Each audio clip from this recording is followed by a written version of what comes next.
We have just restored this. It's a 930 Turbo LE. What does that mean?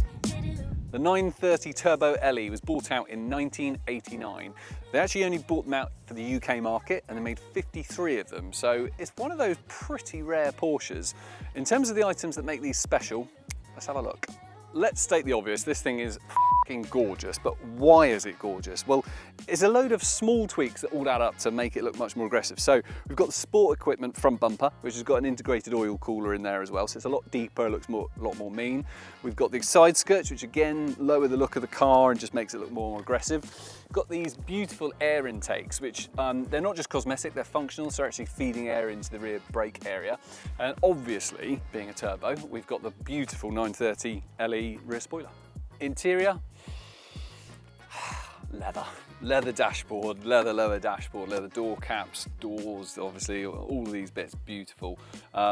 Very much a child of its time. Pinstripe and a red steering wheel with red gear knob. I like it. Actually, nice little touches of gold are in keeping with the rest of the car as well. These things even had the option of heated seats, which this particular one has. Another iconic piece of the 930 was these quad exhausts. It's interesting when I talk to some guys who saw these back in the day, first thing they want to do is check the back of the car. She's got the quad exhausts. That's the giveaway. Unbelievably, this car also back then could bludgeon its way to 174 miles per hour. So she only had 330 brake, but I imagine your average, Vauxhall Cavalier or whatever back then had probably 70, 80 horsepower. And to see one of these whistling past you must have been quite a sight.